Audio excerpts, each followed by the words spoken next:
다음은 강시원님과 이제 발표를 시작하실 텐데요. 네, 박수로 맞이해 주시기 바랍니다. 안녕하세요. 앞에 발표들 좀 많이 어려우셨을 텐데 저는 아직 초보 개발자라서 지금 초보 개발자분들도 있으실 텐데 그런 분들을 위해서 초보 개발자도 어떻게 하면 오픈 소스 좀 해볼 수 있었나 좀 꿀팁들 이야기해보고 싶어서 발표하게 되었습니다. 저는 오픈 소스 세계로 전생이라는 주제로 발표하게 된 레버럴 인턴 강시온이라고 합니다. 현재 야민양이라는 이름으로 여러 곳에서 활동하고 있고 최근에는 그 깃허브 액션스를 주로 여러 가지 다루고 있어서 주변 사람들이 저보고 액션 가면이라고 부르더라고요. 그래서 발표 시작하도록 하겠습니다.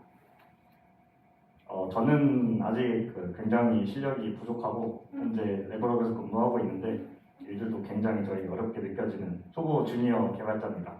이렇게 보통 오픈소스 하면 좋다 주변에서 많이 이야기해서 시도해보려는 분들 많이 있으실 텐데 굉장히 좀 처음에 시작할 때 막막하잖아요. 그래서 그 막막하기만 한 오픈소스에 제가 어떻게 기여할 수 있었을까요? 저는 오늘 초보 개발자도 오픈소스에 기여할 수 있었던 방법들에 대해 말씀드리겠습니다. 오픈소스는 사실 저는 진입 장벽이 가장 크다고 생각을 합니다. 처음에 입문하는 게 가장 어렵고 한번 익히게 되면 그 다음부터는 좀 자연스럽게 물 흐르듯이 여러 곳에 기여하게 되는 자신을 보게 되더라고요. 그래서 처음에 오픈소스에 기여할 때 알아두면 좋은 것들을 이야기해 보겠습니다. 첫 번째로는 이제 사용하고 있는 프로그램 혹은 라이브러리에서 주제를 찾아보는 겁니다. 관심이 있거나 사용하는 라이브러리에 기여를 하게 되면 만약에 관심이 없는 라이브러리에 기여를 하게 되면 흥미가 쉽게 떨어지고 지치게 돼요. 왜냐면 오픈소스는 이제 어떤 특정한 일하는 게 아니잖아요. 본인이 이제 취미처럼 하게 되는 경우가 많아서 그래서 꼭 관심이 있는 게 아니면 흥미가 떨어져서 계속 포기하게 되기 때문에 꼭 관심이 있는 프로젝트를 선택해 보는 것을 추천드립니다. 두 번째는 스스로 불편한 점을 겪고 있는 것에서 찾아보는 겁니다. 스스로 사용하는 것을 불편하다고 느끼는 것을 스스로 고쳐보면 내가 불편하다고 느끼면 거기서 이제 의욕이 더 생기겠죠. 그래서 두 번째로 저는 이유를 들어봤습니다. 세 번째는 큰 프로젝트부터 시작하지 않기입니다. 너무 큰 프로젝트일수록 구조 파악하다가 지쳐서 나가 떨어집니다. 이제 프로젝트 구조가 너무 크게 되면 그 프로젝트 파악하는 데만 진짜 몇 주가 걸릴 수도 있고 기여를 시작하다가 지칠 수도 있습니다. 그래서 저는 작은 라이브러리부터 기여하는 것을 추천드립니다. 특히 작은 프로젝트 같은 경우에 도움이 필요한 경우가 더 많거든요. 그리고 시작한 지 얼마 안 된 프로젝트는 기여자가 적기도 해서 많은 도움을 필요로 하기 때문에 작은 프로젝트에 파악도 쉽고 시작하기도 쉽다고 생각합니다. 다음 오픈소스 기여할 때 이제 주의해야 될 점입니다. 첫 번째는 이제 기다림은 필수입니다. 오픈소스 메인테이너들은 보통 자신의 본업이 따로 있거든요. 그래서 리뷰부터 머지까지 하는데 진짜 막 몇 개월씩 걸릴 수도 있거든요. 그래서 빨리 나는 이거 머지 돼서 나도 기여하고 싶은데 그냥 기여해놓고 아무 생각 없이 잊고 지내다 보면 해외에서 택배를 배송시켰던 것처럼 언젠가는 머지 되어 있더라고요. 두 번째는 가이드라인 준수입니다. 특정 프로젝트마다 기여하는데 정해진 룰 같은 게 있거든요. 그래서 contributing.md라는 파일로 보통 올라와 있는데 그 파일을 좀 꼼꼼히 읽으시고 가이드라인을 확인하고 준수하라고 이야기합니다. 세 번째는 이제 좌절하지 않기입니다. 보통 자신의 코드가 문제가 있고 완벽하게 하려고 하다가 PR이 머지가 안 되는 경우도 있는데 그래도 이제 오픈소스 기여를 이제 시도를 해보면서 처음 시도해보고 나면 익숙해질 때까지 그 자체가 의미가 있는 행위라고 생각을 해서 좌절하지 않으셨으면 좋겠습니다. 지금까지 좀 많이 듣던 이야기셨죠, 사실. 그래서 이제 그 전 이야기들에서 제가 직접 제대로 느꼈던 걸 다시 한번 이야기해보려고 합니다. 다시 돌아가 볼까요? 두 번째, 스스로 불편한 점 겪고 있는 거에서 찾아보기였죠. 근데 저는 이게 굉장히 좀 희망찬 이야기라고 생각이 돼요. 제가 초보 개발자 관점에서 봤을 때는 스스로 불편한 점을 겪고 있는 것에서 해결하는 것은 굉장히 어려운 일이라고 생각합니다. 왜냐하면 초보 개발자들은 좀 단순한 기능들을 많이 사용할 텐데 초보 개발자가 느낄 정도로 있는 오류인데 아직도 안 고쳐졌다? 그러면 그냥 그 프로젝트가 유지보수를 포기한 거일 가능성이 높습니다. 아니면 이미 수정된 PR이 올라와 있거나요. 예를 들면 저는 Node.js 백엔드 개발을 하는데 그 익스프레스 제너레이터라는 패키지가 있거든요. 그걸로 이제 익스프레스 템플릿을 만들어 주는데 해당 레포로 생성하면 충격적이게 현재 2022년이지만 아직도 변수를 바로 선언해 줍니다. 그래서 이 문제를 고쳐보려고 제가 PR을 올려봤었는데 이 문제가 처음으로 확인되고 PR이 올라온 게 2017년입니다. 근데 아직까지 고쳐지지 않고 있어요. 이제 그냥 프로젝트가 방치가 된 거죠. 그래서 저는 스스로 불편한 점을 고치면서 오픈소스에 기여하는 거는 굉장히 좋은 오픈소스 기여 경험이지만 이런 경험을 하는 게 좀 쉽지 않다고 생각이 됩니다. 특히 초보 개발자에게 말이죠. 그리고 다시 다음 페이지로 가볼까요? 그리고 여기서 두 번째 가이드라인 준수에 대해서 몇 가지 첨언을 하고 싶습니다. 이 가이드라인 준수 때문에 저는 그 오픈소스 기여에 포기하는 분들이 좀 많았다고 느껴지거든요. 좀 이런 규칙들이 굉장히 깐깐하게 정해져 있고 이것들을 내가 지키지 않으면 큰일 날 것 같고 그것 때문에 내가 PR 작성해 보려다가 포기하는 경우가 굉장히 많습니다. 그래서 이거 공부하고 실수할까 봐 겁이 나서 포기하게 되는데 물론 준수하는 것도 중요하지만 실수하더라도 메인테이너가 친절하게 어떻게 수정하는지 알려주거든요. 그리고 메인테이너는 언제나 새로운 기여자를 환영하고 있습니다. 그렇기 때문에 꼭 완벽한 PR을 올리지 않아도 됩니다. 내가 진행하고 작업하고 있는 PR을 올려둔 상태에서 이런저런 문제가 있는데 같이 해결을 도와줄 수 있냐라고 요청을 하면 다른 개발자들과 협업해서 하나의 문제를 해결해 나가는 것도 저는 오픈소스의 큰 묘미라고 생각합니다. 자, 그럼 이제 그 다음으로 제가 보통 오픈소스에 기여한다고 하면 코드로 버그를 고치거나 새로운 기능을 만드는 것이라고 생각을 하실 텐데 그것뿐만이 아니라 다르게도 여러 가지 형태로 기여할 수 있다는 것과 팁들을 더 말씀드리려고 합니다. 첫 번째는 이건 아시는 분들 많으실 텐데요. 굿퍼스트 이슈입니다. 오픈소스에는 굿퍼스트 이슈라는 문화가 있는데 레포지토리에 생성된 이슈 중에 처음 해당 프로젝트에 기여하는 사람이 해볼 만한 쉬운 이슈를 제공해주는 문화입니다. 굿퍼스트 이슈를 해결하면서 프로젝트를 파악해보고 기여하는 과정을 파악해볼 수 있는 좋은 기회가 됩니다.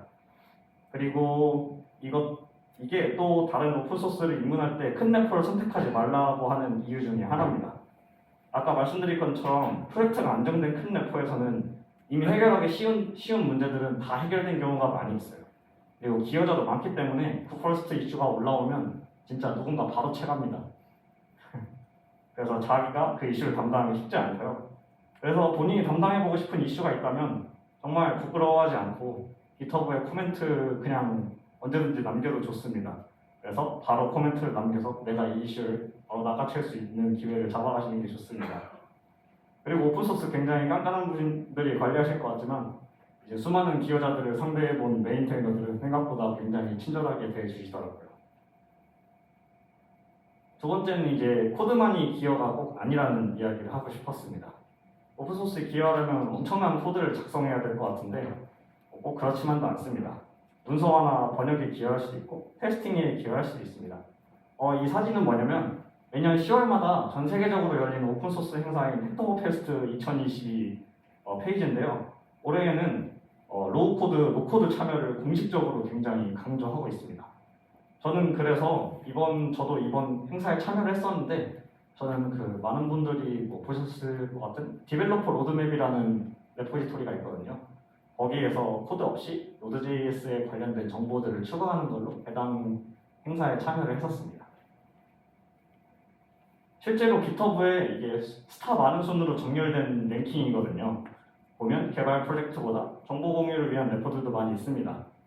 그래서 저처럼 이런 오픈소스에도 이해해보는 것도 이제 오픈소스를 처음 입문하는 데는 도움이 되지 않을까라고 생각이 듭니다. 세 번째는 이거는 저는 사실 다른 데서는 많이 하지 않는 이야기라고 생각해요. 저는 오픈소스를 하는데 굉장히 중요했던 것 중에 하나가 GitHub를 파헤쳐보는 거라고 생각합니다. 오픈소스 이꼴 GitHub은 아니지만 대부분의 오픈소스가 GitHub에서 운영되고 있습니다. 대표적으로 이제 리눅스 같은 프로젝트는 GitHub가 아니라 따로 운영되고 있죠. 저는 그래서 오픈소스에 익숙해지기 위해선 GitHub에 익숙해지는 것도 굉장히 중요하다고 느꼈습니다. 사실 발표에서 앞에 이야기한 내용들은 오픈소스 관련 이제 팁들 검색해보면 많이 나오는 내용들이거든요. 소프트웨어는 오픈소스를 포함해서 많이 개발이 되고 있습니다. 하지만 오픈소스는 그 비영리적으로 목적으로 수많은 사람들이 모여서 개발을 하다 보니까 완벽한 경우가 거의 없어요. 그래서 오픈소스에 익숙해지면 내가 여러 가지 사용하다가 불편하거나 버그를 발견하면 이슈를 제거하는 게 오픈소스에 익숙해지는 습관이 되었던 것 같습니다. 이제 해당 사진은 제가 자주 사용하는 레포지토리인 파이브RM에 있는 이슈인데요. 복스에 설명이 빠진 내용이 있어서 제보했던 제 이슈입니다. 그리고 아까 말씀드렸죠? 그 기다림은 필수라고. 날짜 보시면 10월 13일이거든요. 아직까지 아무런 답변이 없습니다. 그래서 저는 이게 익숙해지다 보니까 방금 전 발표에서도 말씀하셨었는데 책에서는 그게 불가능하다고 했지만 저는 이제 책을 읽다가도 이제 뭔가 고치고 싶은 게 있으면 이슈를 날리고 싶다는 생각이 들더라고요. 그리고 이슈라고 하면 보통 이제 외부 기여자는 보통 버그 제거하러 들어오는 분들이 굉장히 많거든요. 이거 고쳐달라라고 고쳐달라 이런 식으로 가는데 하지만 오픈소스인 만큼 메인테이너들뿐만 아니라 해당 프로젝트는 많은 사람들에 의해서 만들어지는 프로젝트입니다. 그렇기 때문에 해당 프로젝트의 발전 방향에 의견을 남기는 것도 저는 굉장히 큰 기여가 됐다고 생각합니다. 물론 개인이 운영하는 프로젝트들이 많은 만큼 보통은 그 해당 메인테이너의 의견이 강하게 반영되는 경우가 크지만 자신이 의견을 제시하고 그 의견이 다른 사람들이 따봉을 눌러주거나 굉장히 많은 동의를 얻는다면 그 의견이 반영되는 경우도 굉장히 많습니다. 굉장히 뿌듯하더라고요. 이 사진은 제가 제가 어떤 거에 대해서 함수 이름을 저것보다 다른 걸로 수정하는 게 나을 것 같다라고 의견을 남겼지만 메인테이너는 그거는 적절하지 않은 것 같다고 설명을 남겨주셨네요. 두 번째는 이제 시큐리티입니다. GitHub에는 레포지토리에 시큐리티 탭이 있습니다. 해당 시큐리티에는 디펜더봇이라는 기능이 있는데요. 오른쪽 사진과 같이 봇이 해당 레포지토리에서 의존하고 있는 의존성에서 발생할 수 있는 보안적 이슈를 알려줍니다. 보안적 이슈가 해결된 버전이 있으면 업데이트 되었다면 해당 의존성 패키지를 자동으로 업데이트해주는 기능까지 하고 있습니다. 제가 보안에 관심이 많은 건 아니고요. 처음에 이 기능에 대해서 신경 쓰기 시작한 건 이 사진 보시면 아시겠지만 저 노란색 알림이 굉장히 거슬리더라고요. 그 알림을 없애고 싶었는데 근데 이게 업데이트 되는지 요즘은 안 보이더라고요. 그래서 GitHub에서 너무 거슬려서 지워버린 게 아닌가 생각하고 있습니다. 요즘은 디펜더시 그래프 탭에 들어가야 확인을 할 수 있더라고요. 그래서 보안 이슈가 발생하면 방금 말씀드린 것처럼 최신 버전으로 그냥 업데이트하면 되는 거 아닌가? 라고 생각하실 수 있거든요. 하지만 생각보다 저 노란색 알림을 없애기는 쉬운 일이 아니었습니다. 첫 번째 이유는 그냥 해당 보안적 이슈가 아직 해결된 버전이 안 나왔을 수도 있어요. 그거는 어쩔 수 없죠. 내가 그 보안에 대해 잘 아는 것도 아니고 그 코드에 대해서 잘 아는 것도 아니니까 고치기 쉽지 않고 그래서 잘 관리되는 프로젝트라면 보안적 이슈가 발생하면 대부분 금방 핫픽스가 돼서 새로운 버전이 배포가 됩니다. 그래서 첫 번째 방금 말씀드린 상황은 그렇게 문제가 되지 않는데요. 진짜 문제는 두 번째 이유입니다. 두 번째 이유는 제가 의존하고 있는 패키지에서 거기서 또 의존하고 있는 의존을 가진 패키지들이 있어요. 거기서 발생한 문제는 제가 의존한 패키지의 코드를 함부로 수정할 수 없기 때문에 함부로 버전을 수정할 수가 없습니다. 그래서 그 문제는 업그레이드를 통해서 해결이 불가능합니다. 그래서 그 문제가 되는 레포에 가서 직접 버전을 올리는 PR을 작성했습니다. 이거 버전 보안적 이슈가 있는데 새로운 버전으로 정리를 해달라라는 PR을 작성해봤고요. 이런 보안적 이슈까지 까다롭게 신경 쓰는 건 중요한 서비스를 운영하는 회사들이 많더라고요. 그래서 오른쪽 사진 보시면 저 첫 번째가 제가 언급했던 부분이고요. 그리고 그 아래 보면 EJS, 마이크로소프트 같은 것들이 언급이 되어 있는데 이런 엄청난 분들과 뭔가 같은 작업을 하고 있다는 느낌이 들으니까 저는 이게 오픈소스 활동에 뭔가 큰 동기부여가 됐던 것 같습니다. 다음으로는 이제 액션스입니다. 제가 요즘 가장 관심 깊게 보고 있습니다. GitHub에서 제공되는 CI/CD 도구인 액션스인데요. 저는 자동화에 굉장히 관심이 많았고 액션스는 이제 귀찮은 일들을 자동화하는데 매우 유용했습니다. 액션스를 통한 오픈소스 기여는 보안적으로 예민한 권한을 가져서 기여하기 어려울 수도 있습니다.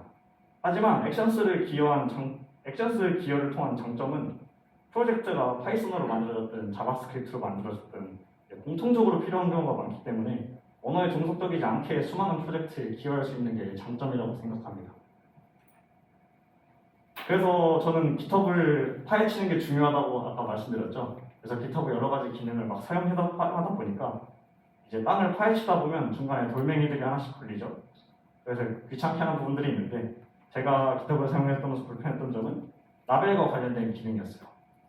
라벨은 이제 이슈에 종속된 기능인데 이슈랑 PR에서 동시에 사용할 수 있거든요. 그리고 특히 외부 기여자를 수용한 오픈소스 같은 경우에 라벨은 외부 기여자가 함부로 건드릴 수가 없게 권한이 설정되어 있어요. 메인테이너만 이를 설정할 수 있는데요. 만약에 PR들이 굉장히 많이 생성되는 엄청나게 큰 프로젝트라면 메인테이너가 그걸 하나하나 관리하는 게 엄청나게 큰 일이 되겠죠.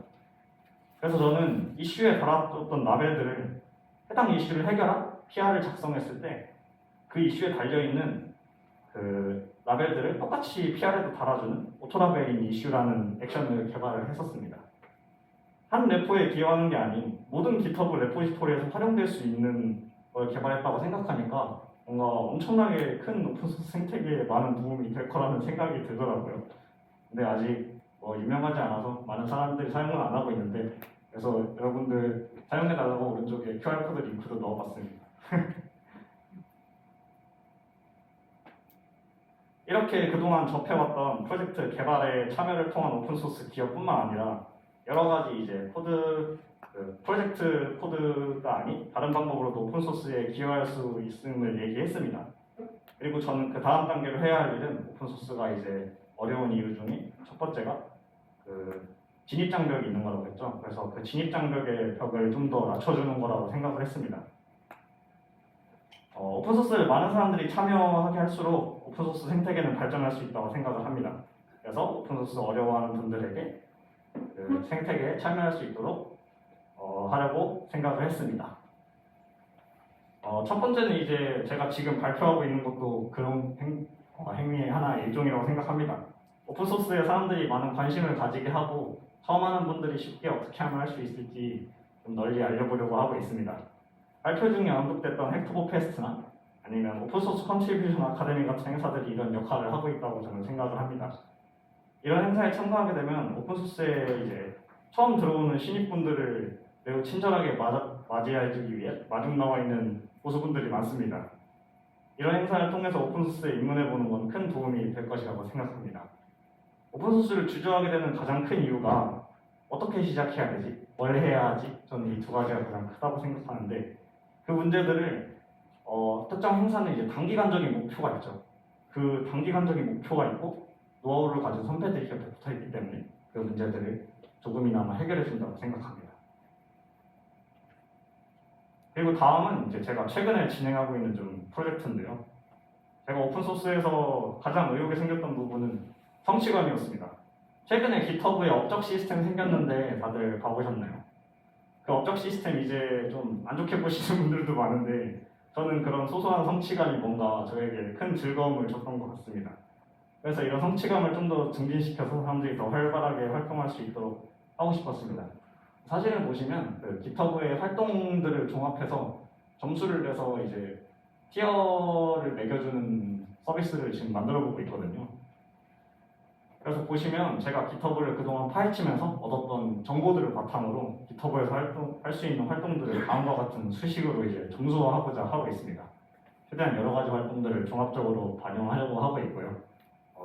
의견은 언제나 환영하고 있습니다. 마지막으로 이렇게 코드 기여, 간단한 코드 퍼스트 이슈부터 시작해서 코드로 기여할 수 있는 것부터 GitHub 밖으로 나와서 오픈소스 생태계까지 기여할 수 있는 방법까지 이야기해봤습니다. 최대한 이제 흔하게 들을 수 있는 이야기보다 제가 개인적으로 경험했던 것들 위주로 말씀을 드리고 싶었고요. 그래서 이렇게 다들 본인이 관심 있고 잘할 수 있는 영역에서 오픈소스에 기여할 수 있다는 이야기를 하고 싶었습니다. 다들 오픈소스 많이 관심 가져주시고 저 커피챗 환영하니까 오른쪽 GitHub 계정으로 연락 주시면 환영하겠습니다. 발표 들어주셔서 감사합니다. 네, 일단 다음 발표까지 하고 이제 같은 주제의 발표이기 때문에 짧은 발표이기 때문에 하고 이제 질문 응답은 한꺼번에 하도록 하겠습니다.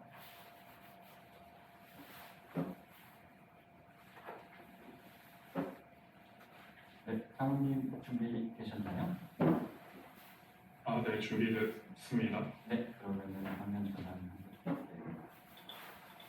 네, 상우님 아. 발표를 시작해 주시면 되겠습니다. 네.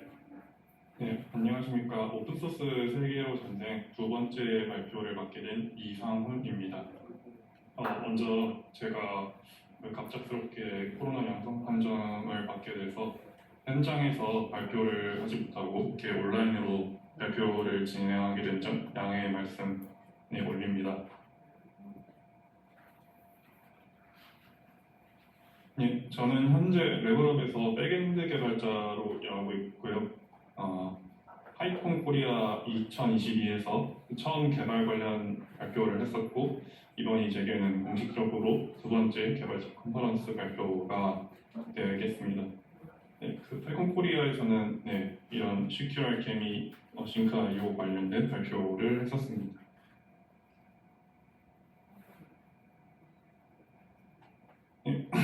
아까 첫 번째 파트에서 시온님이 그 오픈소스 입문에 대한 팁을 설명을 해주셨는데 저는 오픈소스 관련된 제 경험을 그냥 쭉 풀어보려고 합니다. 그래서 부제로 주니어 개발자의 오픈소스 탐험기라고 적어봤습니다. 저는 그리고 첨언을 하자면 시온님처럼 그렇게 오픈소스 경험이 많지는 않기 때문에 그렇게 뭐 발표가 길게 되지는 않을 겁니다.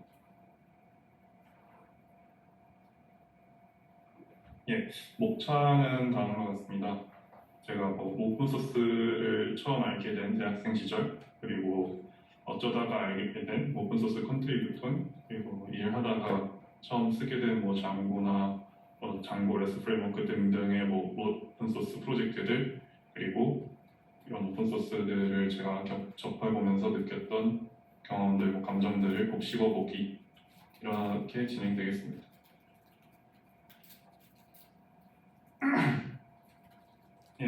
제가 그 오픈소스라는 걸 처음 알게 된 거는 대학생 시절 오픈소스 소프트웨어 전공 수업을 통해서 알게 되었는데요. 이때는 그냥 대략적으로 오픈소스가 무엇이고 어떻게 주창되었고 어떻게 발전되어 왔는지 그런 역사들, 그리고 오픈소스 하면 빠질 수 없는 라이센스들, 예를 들어서 MIT 라이센스라든가 GPL, 아파치 등등의 이런 라이센스들이 어떤 특징을 갖고 있는지, 그리고 오픈소스가 어떻게 사용되어야 하는지, 그리고 어떻게 사용하면 안 되는지, 그리고 오픈소스 프로젝트 같은 것들에는 어떻게 참여해야 하고 참여할 때 하면 안 되는 것들, 이런 것들 위주로 이렇게 수업 때 배웠었습니다. 이런 수업 때 이렇게 배우면서 저는 개인적으로 이렇게 결론을 내렸었는데 오픈소스가 굉장히 멋있구나, 개발자라면 오픈소스 활동을 해봐야겠구나, 이런 감정들을 느꼈는데, 그리고 곧 이어서 근데 오픈소스 프로젝트 뭔가 내가 알지 못하는 그런 미지의 세계다 보니 뭔가 발을 딛기는 또 불안하고 두렵다라는 감정도 들었었습니다.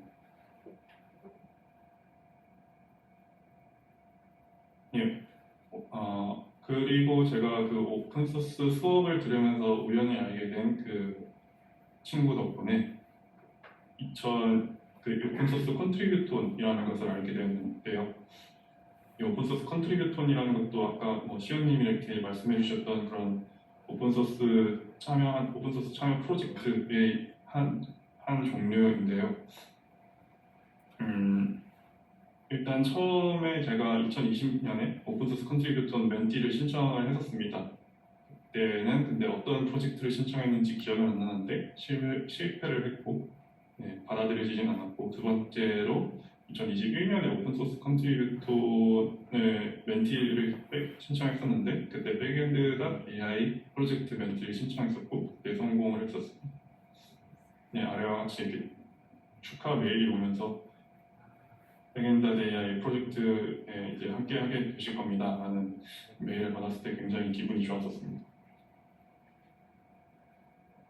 네, 그래서 이 오픈소스 컨트리뷰턴 때 저는 그냥 멘티로 참여해서 일단 영어로 된 문서들을 한글로 번역을 하고 한글로 번역하는 작업들을 조금 했었고, 그리고 파이썬 코드에서 몇몇 타이핑트 추가하는 그런 좀 굉장히 짜잘짜잘한 그런 기여들을 했었습니다.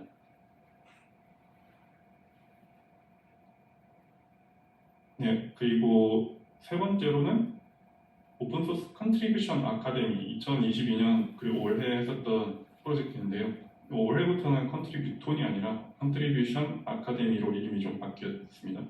그리고 여기서는 제가 백엔드 AI의 멘토로 참여를 해서 활동했고요. 멘토로서 이제 다른 멘티분들이 백엔드 AI 프로젝트에 어떻게 기여를 해야 하는지, 그리고 코드베이스가 어떻게 구성이 되어 있고, 각각의 컴포넌트들은 어떤 동작을 하고 이렇게 생겼다, 이런 식으로 설명을 해드리는 역할을 했고, 그리고 청년 멘토링이라고 하는 뭔가 대학생 혹은 취업 준비생 그리고 다른 주니어 개발자분들과 같이 멘토링 그런 분들에게 이제 멘토링을 해드리는 그런 활동도 했었습니다. 네, 그리고 컨트리뷰션 아카데미 그리고 컨트리뷰톤을 떠나서 이제 현업에서도 저는 오픈소스를 쓸 일이 있었습니다. 현업에서 저는 주로 다른 일을 할 때 장고와 장고 레스 프레임워크를 사용을 했었는데요. 사실 이때는 직접적인 기여는 하지 않았었고 그냥 코드를 좀 더 잘 짜고 싶어서, 그리고 그리고 장고나 장고 레스트 프레임워크 같은 경우는 뭔가 문서가 내가 보기에는 좀 충분치 않다, 이건 코드를 직접 봐야지 이해가 가겠다 하는 그런 부분들이 많았었기 때문에 그런 코드를 그냥 동작 방식 자체를 이해하고자 그냥 코드를 읽어보는 수준, 그런 수준으로 이렇게 좀 프로젝트를 좀 탐험했었고, 그리고 쿠버네티츠 같은 경우도 다른 일을 할 때 제가 한글 문서를 보면서 공부를 하려고 하고 있었는데 한글 문서가 좀 아무리 봐도 앞뒤가 안 맞는 문장들 같은 것들이 있어서 이거는 아무리 봐도 뭔가 번역이 잘못됐거나 아니면 문서가 잘못됐겠다 싶어서 그때 영어 원본이랑 비교해가면서 문장 틀린 거 알아내가지고 그냥 한글 번역 기어를 바로 한글 번역 기어 하는 방법 바로 찾아보면서 그때 수정하는 이런 PR을 올렸던 기억이 있네요. 네. 사실 근데 엄청 대단한 건 아니고 딱 요 짤막한 한 문장, 그냥 이 짤막한 한 문장 정도 수정하는 그 정도 PR이었었는데 그래도 나름 제가 현업에서 기여한 오픈소스의 일환이죠. 그래도 약간 머쓱하긴 하네요. 네, 그리고 제가 아까 2021년에 처음 오픈소스 컨트리뷰톤에 참여를 했었다고 이제 말씀을 드렸는데 제가 그때는 다른 일을 하고 있었습니다. 그래서 그때 오픈소스 멘티로서 참여를 하려면 제 본업이 끝나고 퇴근해서 집에 와서 제 개인 시간을 이제 쪼개가면서 이 오픈소스 프로젝트에 기여를 했었어야 되는데 일단 일 끝나고 집 오면 일단 저녁이다 보니 개인 시간이 그렇게 많지도 않고, 그리고 개인 시간이 나더라도 그냥 제가 하고 싶은 걸 또 하게 되고, 예를 들어서 아까 회사에서 못 끝냈던 코드 PR을 다 완성하고 싶다거나, 아니면 아까 회사에서 내가 찾았던 버그 그냥 그거 빨리 고치고 싶다거나 약간 이런 걸 하고 싶어하는 그런 성향이 있었기도 하고, 그리고 두 번째로는 약간 러닝 커브가 개인적으로 좀 컸었습니다. 이것도 시온님께서 아까 잠깐 넌지시 언급을 해주셨지만 이런 나름 큰 프로젝트에 기여를 하려고 하다 보니까 이렇게 러닝 커브가 좀 가팔랐고, 네, 그런 러닝 커브가 가팔르다 보니까 봐도 좀 모르겠고 시간을 투자하긴 많이 해야 될 것 같은데 그러기도 많이 벅차고 약간 이런 기억이 그런 경험이 있었습니다. 네, 그리고 저는 2022년 올해 오픈소스 컨트리뷰션 아카데미에서는 이제 백앤더데이의 멘토로 참여를 한다고 했었다고 제가 말씀을 드렸는데 이때는 그래도 본업으로 백앤더데이의 코드를 많이 보다 보니 코드 베이스를 어느 정도 알게 되었고 그리고 멘티였다가 제 멘토가 된 경험 제가 멘티로 참여를 했었다가 이제는 멘토로 참여하게 됐다 보니 좀 제 멘티 때 경험을 되살려서 그 멘토로서 이제 어떻게 멘티분들께 접근을 해야겠다라는 거를 좀 개인적으로 예전의 기억을 되살려서 최대한 도움을 많이 드리고자 했었습니다. 네, 하지만 그럼에도 좀 쉽지 않은 입문이 그럼에도 그 오픈소스 입문은 쉽지 않다라고 제가 느꼈었는데 그래서 제 개인적으로는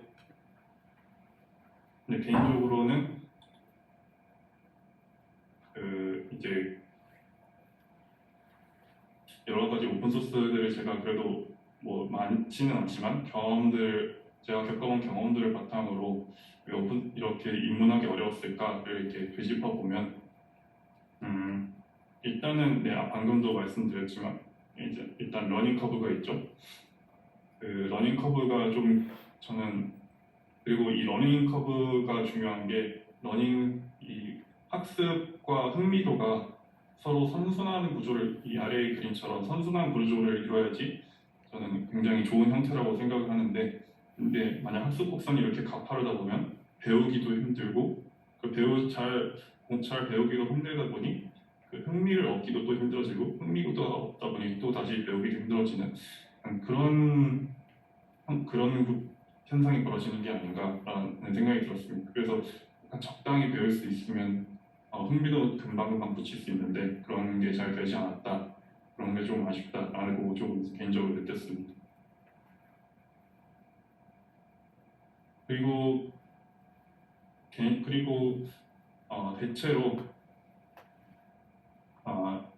대체로 이제 오픈소스를 이제 저 같은 경우는 이 시호님은 오픈소스를 진짜 정말 스스로의 필요에 의해서 그리고 스스로의 흥미를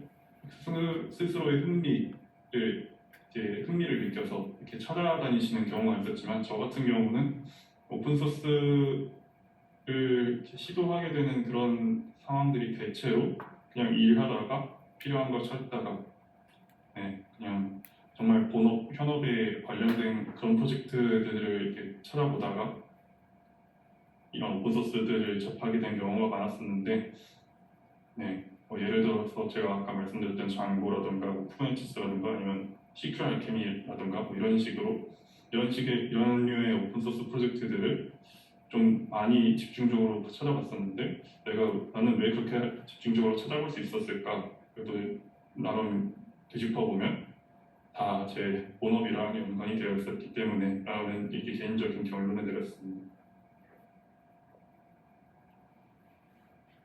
그리고 아까 시원님이 이것도 또 이미 한번 딱 언급을 해주셨지만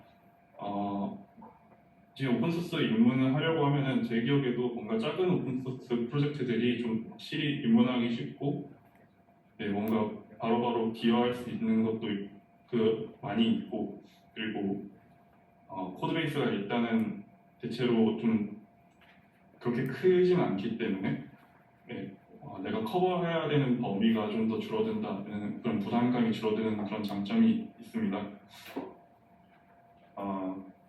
저는 일단은 큰 프로젝트 그리고 오래된 프로젝트, 큰 프로젝트와 그리고 작은 프로젝트의 특징을 이렇게 한번 나눠서 분석을 스스로 한번 해봤는데 큰 프로젝트 같은 장단점을 이렇게 말씀을 드리자면 큰 프로젝트 같은 경우는 그냥 커뮤니티가 크다라는 장점이 있을 수 있고 관리가 체계적이다라고 장점이 있을 수 있지만 그리고 학습 곡선이 굉장히 가파르다라는 단점이 있고, 작은 프로젝트 같은 경우는 코드베이스 작고 진짜 많은 걸 해볼 수 있지만 그만큼 뭐 네트워크도 작을 수 있고 관리가 체계적이지 않을 수 있고, 그리고 블리딩 엣지를 내가 진짜 온몸으로 직격할 수 있다라는 이런 단점이 있을 수 있습니다. 사실 여기서 장단점이라고 또 딱히 적어는 놨지만 그냥 전반적으로 이 프로젝트는 그래도 뭐 작구나, 이 프로젝트는 어리구나, 이 프로젝트는 크구나, 이런 것들을 처음 오픈소스 기여하거나 흥미를 느끼는 오픈소스가 있을 때 처음에 그 프로젝트가 큰지 작은지 뭐 오래됐는지 뭐 이제 신생 프로젝트인지 이런 것들 특징을 좀 파악해서 그 입문을 하는 게 저는 좋을 거라고 생각이 듭니다. 처음부터 큰 프로젝트를 하고 싶은 분들도 있을 수 있지만 이런 특징들이 있다는 것 알아두는 것이 좋겠다라는 게 제 의견입니다. 만약에 큰 프로젝트에 입문을 하고 싶으시다라면 저는 개인적으로 일단은 최대한 작은 범위를 한정시켜서 뭐 예를 들어서 저희 백엔드.ai라고 한다면 저희도 굉장히 많은 컴포넌트들이 있는데 예를 들어서 그 중에서 나는 CLI 컴포넌트만 한번 봐야겠다라고 이렇게 한정 지어놓고, 그리고 그 작은 범위 안에서만 최대한 파악을 코드를 파악하든 아니면 구조를 파악하든 한 후에 기여를 하는 것도 저는 좋겠다라고 생각을 합니다. 그리고 큰 프로젝트면 큰 프로젝트인 만큼 당연히 그 커뮤니티도 굉장히 크기 때문에 그 커뮤니티에 많은 다른 기여자분들, 메인 트레이너나 아니면 코어 개발진 분들과 이렇게 가까워지거나 친해지거나 하는 기회도 있을 수 있으니 그런 커뮤니티에서 활동을 열심히 하는 것도 좀 하나의 좋은 방법이라고 생각을 합니다. 그리고 마지막에는 현업 관련된 거라면 어쩔 수 없이 해야 된다고 이렇게 제가 적어놨는데, 사실 일과 관련된 거라면 어떻게든 결국 하게 된다라고 저는 생각을 합니다. 저의 발표는 사실 이렇게 짤막하게 여기까지고, 제가 오픈소스 경험이 그렇게 막 엄청나진 않지만 그래도 이 짤막한 경험 한번 공유해드리고자 이렇게 발표를 드리게 되었고, 지금까지 발표를 들어주셔서 감사합니다. 그리고 질문이 있으면은 저는 질문을 한번 받아보도록 하겠습니다. 네, 시온님께서 먼저 하나 답변해 주시고요. 네네. 네, 그다음에 상훈님이 하나 선택해서 답변해 주시면 되겠습니다.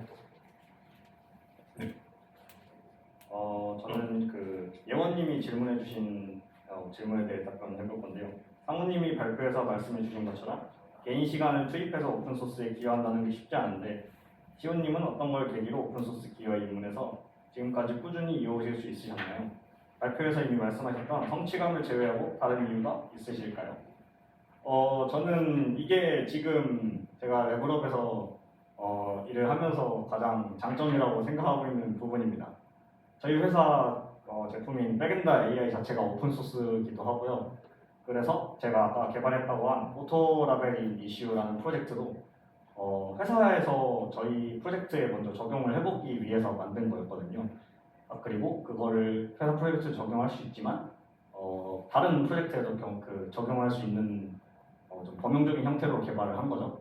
그렇게 개발을 해서 회사에서 지금 그런 환경이 됐기 때문에 저는 꾸준히 개발을 할 수 있다고 생각을 하고요. 그리고 아까 처음에 이야기를 했던 것 같은데, 오픈소스 이제 한번 시작하고 나면 계속 이어가게 되는 것 같습니다. 뭔가 습관이 되는 것 같고, 아까 이슈 남기는 게 특히 그런 것 같은데 그냥 마음에 안 드는 거 보이면 다 이슈 남기고 싶고 그렇거든요. 그래서 그렇게 뭔가 습관이 되는 게 중요하다고 생각합니다. 네, 상훈님 혹시 답변 하나 해주실 수 있나요? 남은 질문이 대체로 이제 시온님 발표 관련된 질문들이고, 네. 그리고 내용이 많은 것 같으면 넘어가셔도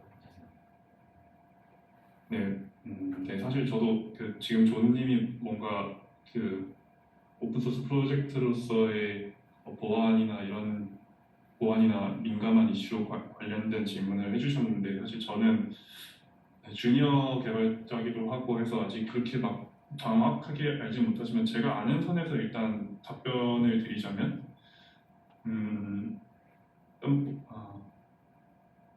일단 저희가 오픈소스